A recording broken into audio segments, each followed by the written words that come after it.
E chegamos ao final de X-Men 97, meus amigos, e que encerramento épico para uma série tão espetacular, com direito a muita ação, cenas de porradaria sensacionais e acertos de contas, diálogos muito bem construídos e uma conclusão mostrando que quando a Marvel deixa as coisas na mão de quem sabe, os caras dão aula de verdade. Eu vou repetir aqui uma coisa que eu falei no primeiro episódio, no vídeo que a gente gravou aqui sobre o primeiro episódio de X-Men 97, que, cara, essa série é a melhor coisa dos X-Men feita fora dos quadrinhos em muito tempo, tá? A gente teve aí uma leva dos últimos filmes ali do universo Fox que, sinceramente, né, quem sobreviveu a X-Men Apocalipse e X-Men Fênix Negra, cara, quem passou por aquilo ali, se você é um desses bravos guerreiros corajosos que passou por aquele troço ali, hoje a gente tá tendo essa redenção aí, né? Hoje todo mundo é feliz com X-Men 97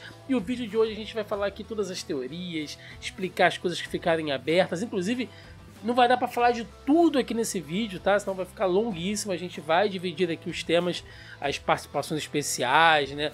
Outras sagas que podem aparecer no futuro, numa próxima temporada que já está confirmada, inclusive. Então haverão outros vídeos além desses, mas aqui a gente vai tentar amarrar esse final sensacional, beleza? Então vamos lá, porque tem muita coisa pra falar. E eu quero começar logo de cara falando sobre o Bastion. Afinal, foram 3 episódios para os X-Men darem cabo do cara.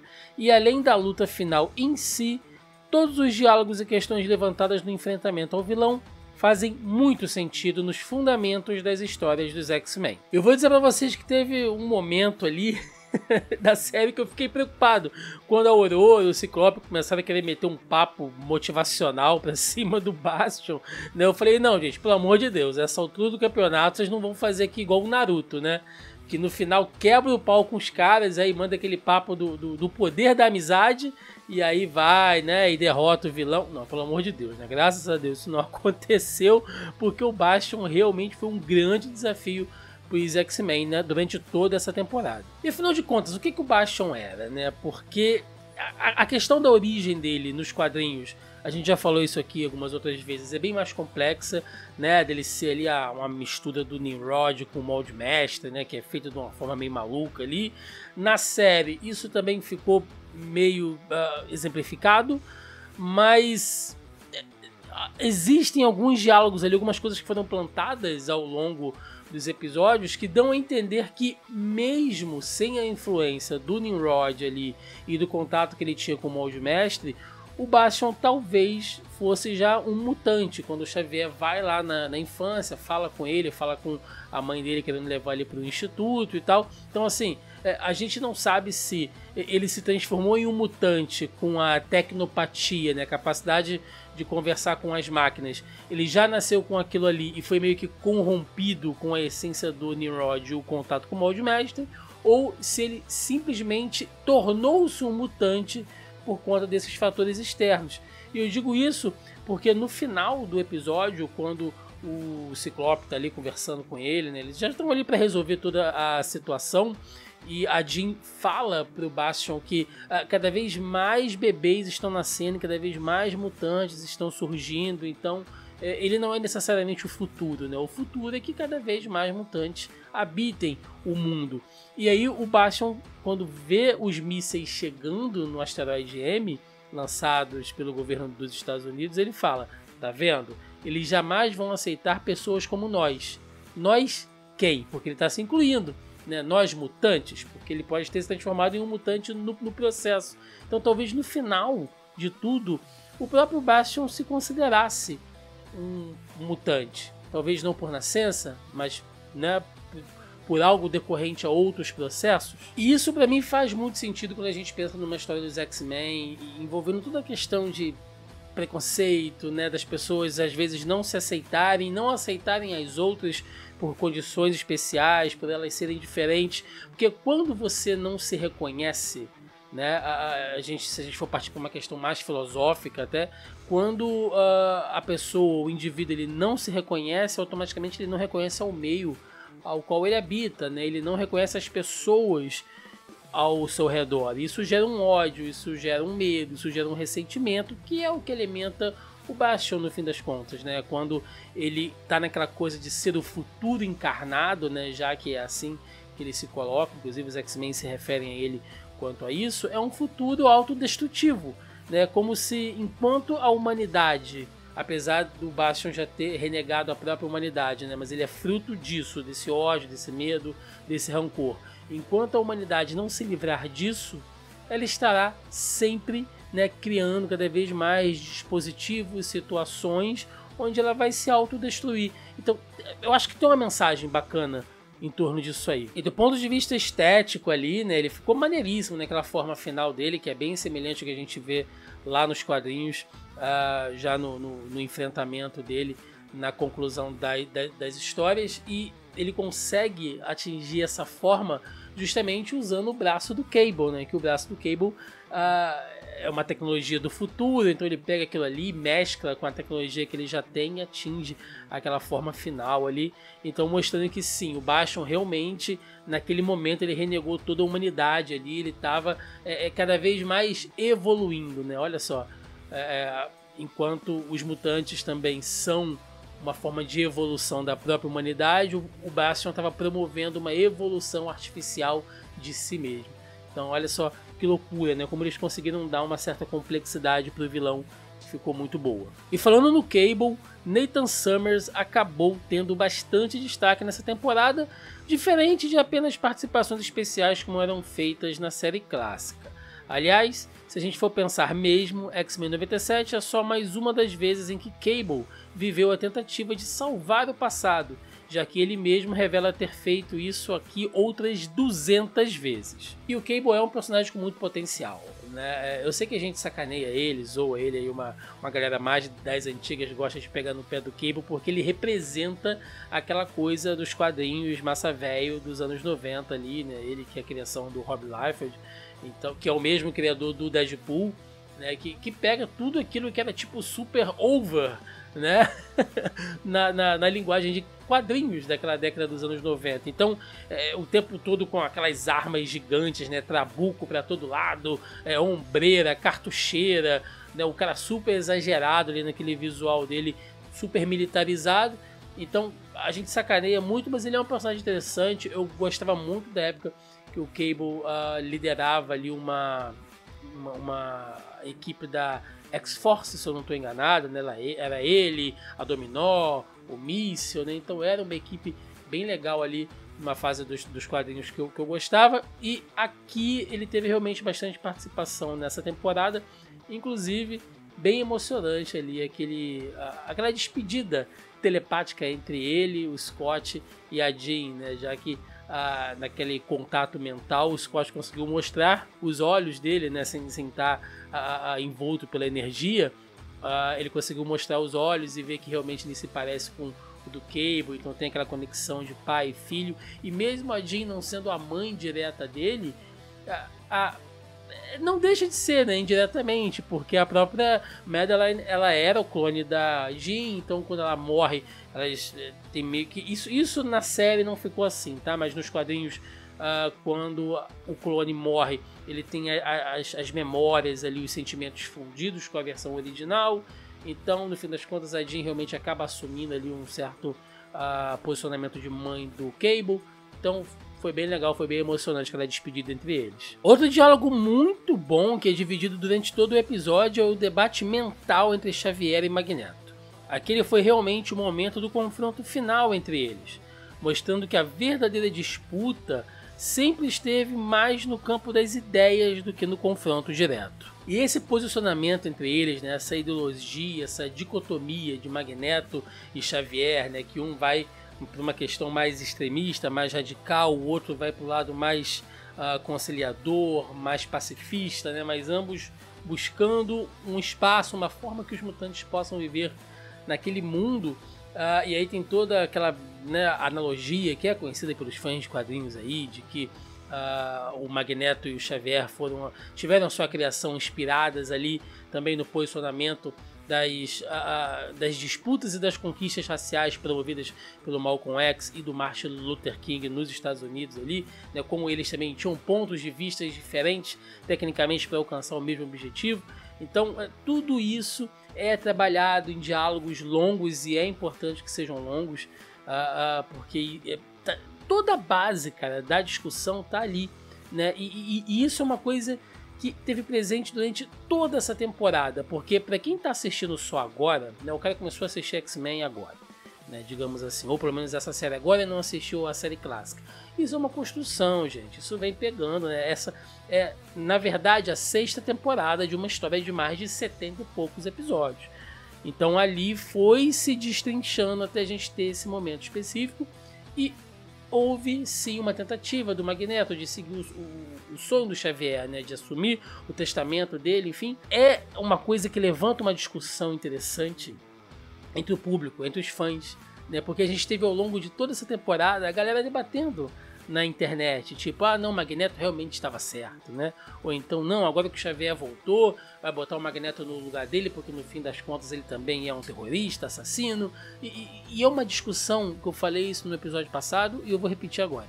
Não tem fim, gente, porque faz parte de como as pessoas abraçam esse tipo de coisa, né? Tem gente que será sempre do diálogo, tem gente que será sempre da conciliação, né? Tem gente que acha que não, que uma posição radical de alguém que é oprimido compensa, né? Que tudo vale quando você está numa condição ali de minoria, né? Sendo oprimida, sendo hostilizada. Então isso é uma visão de mundo que isso não vai acabar nunca. Isso não acaba no mundo real, cara. Isso vai acabar na ficção, de um desenho animado baseado num gibi?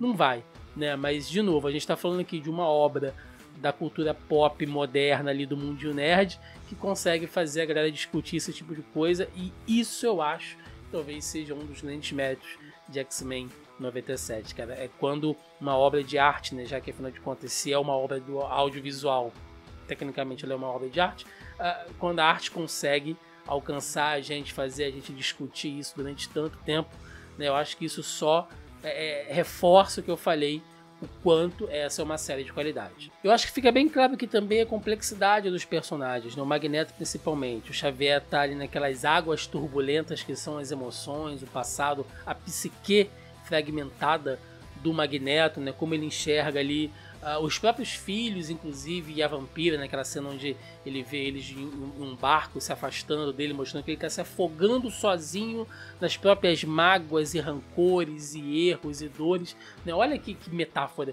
interessante, né? E como o Magneto ele é muito fruto do meio dele, porque mesmo ali onde ele... A gente sabe que ele tentou seguir sim o sonho do Xavier, como nós já falamos, ele sempre busca o melhor para os mutantes, mas ele tem um pouco ali, às vezes ele deixa escapar um pouquinho de um certo quê supremacista, né? Quando ele fala para o Xavier, mas você vai defender essa raça inferior, né? Então ele já coloca os humanos ali em um patamar inferior, que, ok, né? A gente pode até dizer que não, mas... o Homo sapiens, né, ele tá abaixo na linha de evolução dos mutantes, então por causa disso que o Magneto falou aquilo, né, ele falou do ponto de vista biológico. Não foi, né, gente? A gente sabe exatamente ali o tom, o teor que ele usou, né, né, que ele categorizou os humanos como uma raça inferior, e lembrando, né, de todo o passado do Magneto, né, do que os pais sofreram, a perseguição na Alemanha. Então o Magneto é muito isso, né, ele é fruto de tudo que ele passou, né, como que quando você sofre esse tipo de coisa, você acaba reproduzindo aquilo no futuro, né, quando você só conhece o ódio, a raiva, o preconceito, consequentemente uma parte sua acaba normalizando aquilo e reproduzindo aquilo no futuro com outras pessoas e outras situações. Então é um personagem que eu acho que aqui talvez quando ele se acerta com o Xavier ali no final, a gente tenha realmente uma conclusão, um fechamento, né, desse arco da mudança do Magneto, né, porque tem um momento ali nos quadrinhos onde ele efetivamente passa a fazer parte dos X-Men, né, não mais até como líder, ele passa a ser um membro da equipe dos X-Men, muda o uniforme, enfim, né, mostrando que sim, ele realmente ele se transformou em outra pessoa.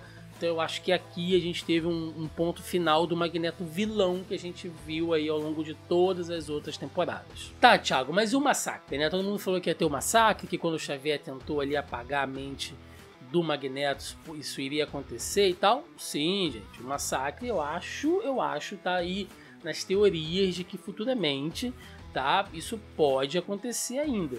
Porque vale lembrar que nos quadrinhos também não foi uma coisa automática. Quando o Xavier faz aquele contato com a mente do Magneto, né, o centro, né, maléfico ali, a parte mais maligna da mente do Magneto infecta a mente do Xavier, se une ali com os sentimentos reprimidos do Xavier também e cria o massacre. Então eu acho que isso é uma coisa que foi plantada aqui, que possivelmente nós veremos ali em outras temporadas, em um futuro, até porque é uma coisa que não envolve só os mutantes. Porque vale lembrar, o massacre envolve todo o universo Marvel dos anos 90, e o que não faltou aqui foram referências e rápidas participações de outros personagens do universo Marvel, mostrando que a série não está descolada de algo maior e que suas consequências estão além apenas dos mutantes. E aí nós tivemos, né, diversas passagens ali, teve lá o Pantera Negra, no caso o T'Chaka, né, que é o pai do Pantera Negra que a gente conhece ali, o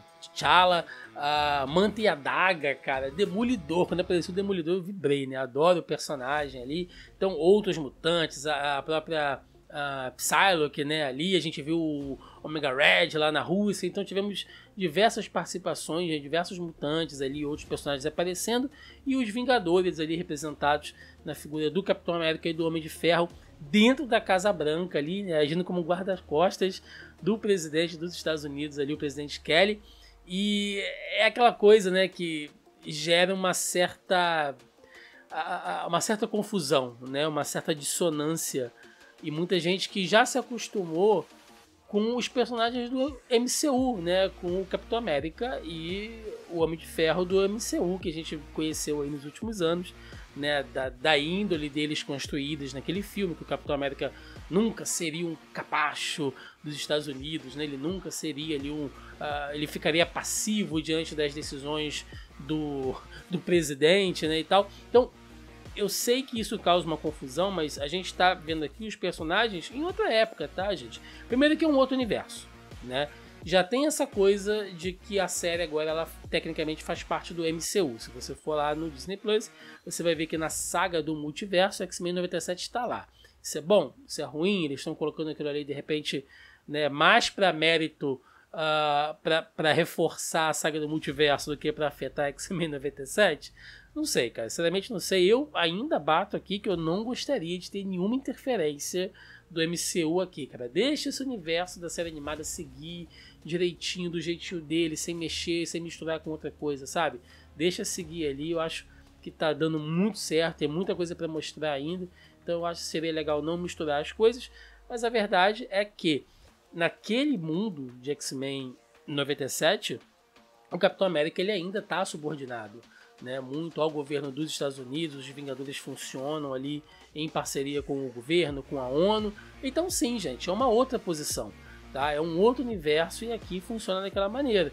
E, inclusive a gente volta na discussão lá do Capitão com a Vampira, né, quando ele fala com ela ali que tá tentando ajudar e ela joga na cara dele, enquanto tá jogando o escudo dele para longe, que olha, onde vocês estiverem quando a gente precisou de vocês, né? Por que vocês nunca estão com a gente aqui? Isso nos quadrinhos já foi batido, né? Nós já relembramos aqui, outros canais falaram também lá da saga X-Men versus Vingadores, onde o Ciclope tem um diálogo muito semelhante, joga isso na cara do Steve Rogers também. E aqui, gente, mostra isso, né? Naquele final lá, quando o asteroide está caindo, você vê diversos heróis ali e tal, a gente percebe que aquele mundo esteve sempre, né, repleto de outros personagens, de outros heróis. E talvez tirando o Homem-Aranha, que faz uma outra participação, ninguém nunca chega nos X-Men e fala assim, pô, bicho, vocês precisam de uma ajuda aí, né? Eu tô vendo aqui que vocês estão sendo massacrados, todo dia eu abro o jornal, pô, não é possível, né? Todo dia chega lá o New York Times, o Clarim Diário, chega lá na mansão dos Vingadores, os caras abrem assim e leem, né? Nossa, mutantes estão sendo massacrados, perseguidos, campos de concentração, sabe, genocídio em Genosha. Os caras estão lendo aquilo ali e não tem a capacidade de chegar e falar, pô, vocês precisam de uma mão, de uma ajuda, deixa a gente ajudar vocês aqui e tal. Não, né? Nesse ponto a Vampira estava certa, cara. Então, nesse universo, talvez os heróis, eles fazem isso porque eles odeiam os mutantes, talvez eles não confiem, né? Eles não conheçam, mas alguém tem que quebrar isso, cara. Tem que partir de algum lugar isso.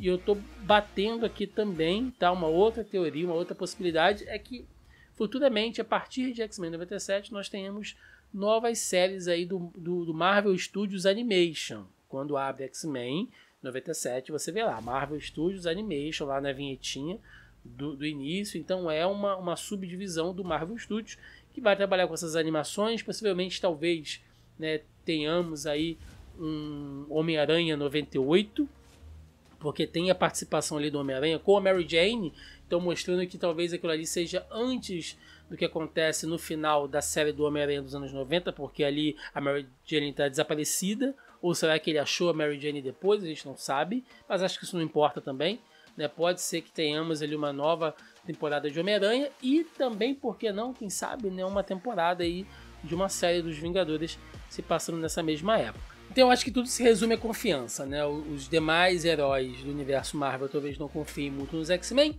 mas eu confio em vocês. Confio que se você chegou até aqui e está gostando da nossa análise, vai dar aquele like aí para não esquecer, tá bom? E se você chegou aqui e ainda não é inscrito no canal, se inscreve aí, cara. A gente está assistindo aqui todos os episódios, fazendo essa maratona aqui. Eu acordo cedinho, né? Eu assisto o vídeo um dia, acordo cedinho, são 6h05 da manhã. Eu tô aqui gravando o vídeo, então se você puder dar aquele like pra gente aí, se inscreve no canal que fortalece a gente, tá bom? Agora sim, vamos falar um pouco da ação desse episódio, porque afinal de contas a gente também curte uma boa pancadaria, né?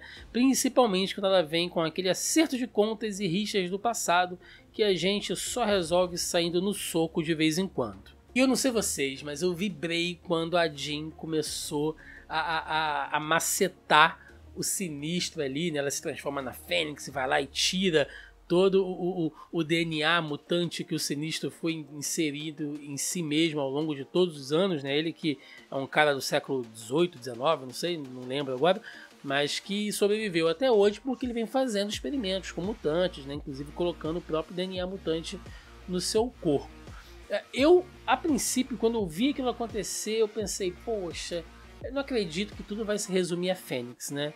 Porque é um personagem, né? É uma entidade que ela é muito poderosa, então quando ela aparece, é muito difícil alguma coisa contrapor a ela.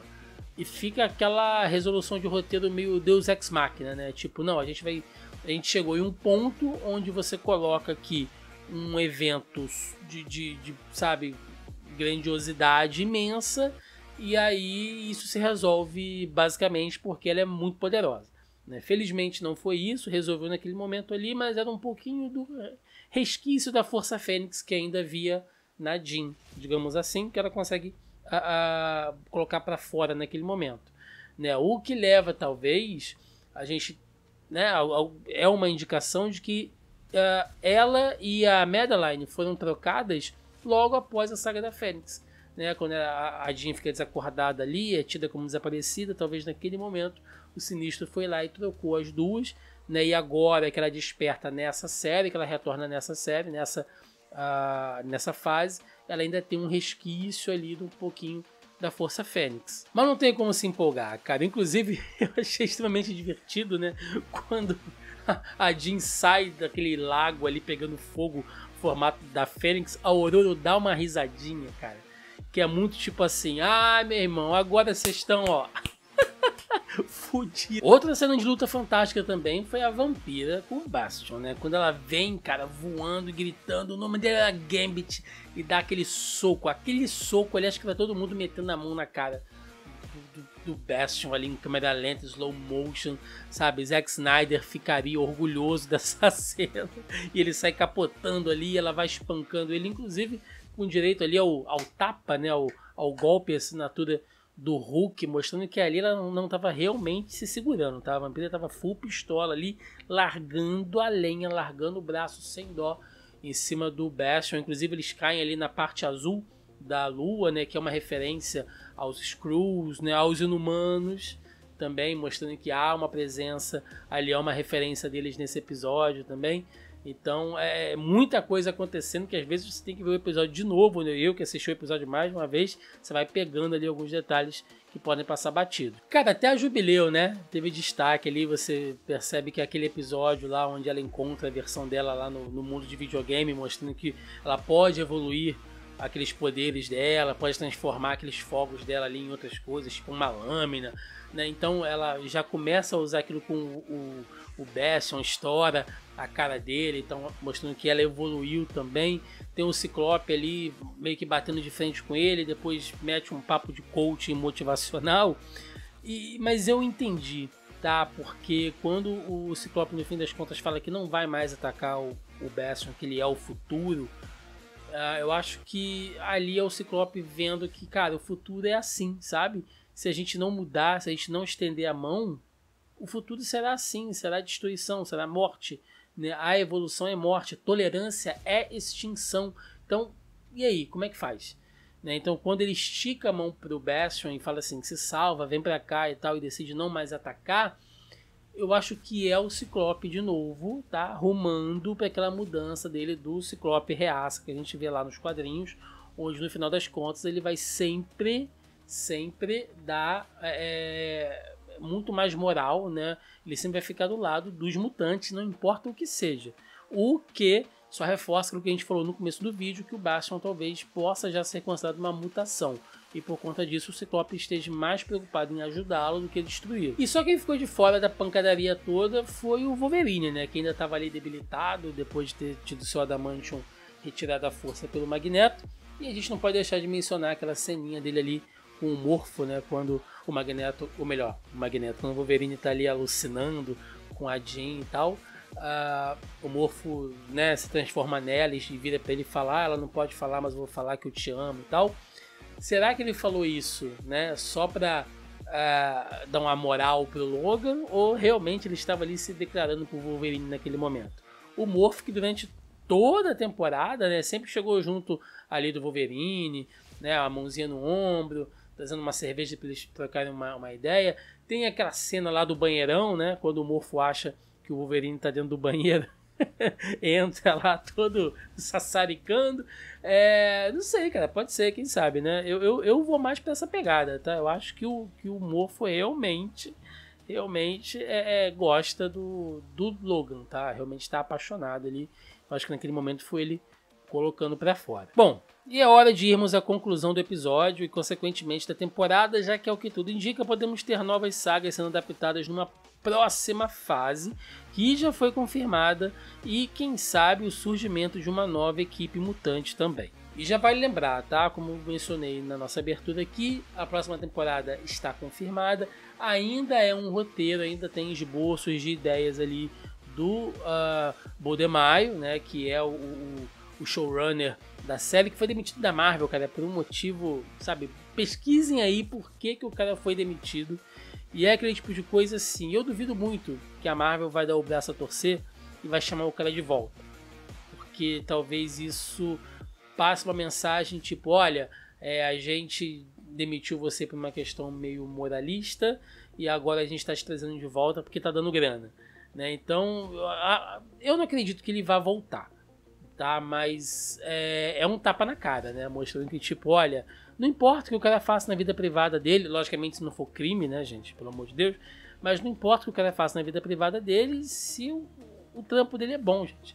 Então, né, já fica aí a certeza de que teremos uma segunda temporada seguindo por essa mesma linha e que os mutantes estão divididos no tempo, né? Os X-Men foram divididos no tempo ali enquanto eles tentavam impedir a questão dos protocolos do Magneto, né, que são os mísseis que foram disparados ali pelo governo, que ao invés de destruir o asteroide M, fez com que o asteroide M caísse na Terra. Né? Então, ó, parabéns aí, tá, para quem teve essa ideia aí, para quem desenvolveu esses protocolos, tá, ó, nota dó. E aí a gente teve a Vampira, o Noturno, o Magneto e o Xavier indo para 3.000 anos antes de Cristo, lá no Egito, encontrando em Sabanur, que é ali a versão original, né, jovem do Apocalipse, quando ele se descobre sendo o mutante primordial, digamos assim, né? Então eles estão naquela realidade ali, encontrando em Sabanur, que eu lembro inclusive da série de quadrinhos quando saiu aqui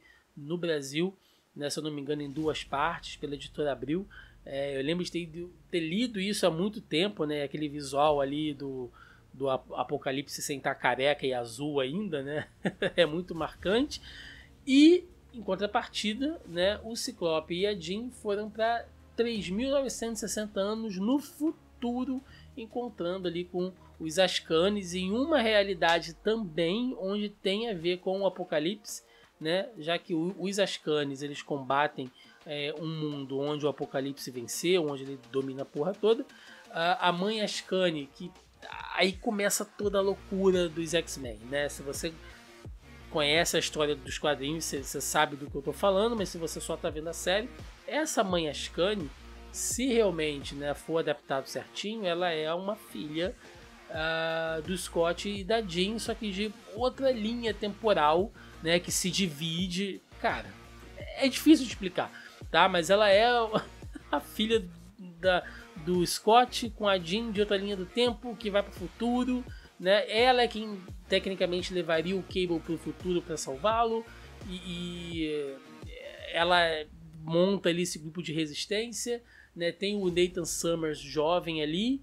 Loucura, cara, loucura. Eu não sei assim realmente para onde a série pretende ir nesse momento. Mas o que a gente sabe é que sim, né? Teremos ali uma participação agora do Apocalipse. Talvez seja o grande vilão dessa próxima temporada, já que essas duas linhas do tempo onde a equipe mutante está tem a ver com o Apocalipse. Ele está ali no presente, mostra ele naquela cena pós-crédito pegando a carta do Gambit, né? E falando ali e tal. Lembrando que o Gambit nos quadrinhos também já foi um cavaleiro do Apocalipse, né? A morte, então pode ser que nós tenhamos ali o Gambit voltando dos mortos na mão do Apocalipse, e aí consequentemente, né, talvez ele seja ali reabilitado pelos X-Men em algum momento, voltando para a equipe, não fique morto por muito tempo, mas eu acho que o Apocalipse, estou quase cravando aqui que o Apocalipse, quem sabe, pode vir a ser o grande vilão dessa próxima fase, que não sei, né, porque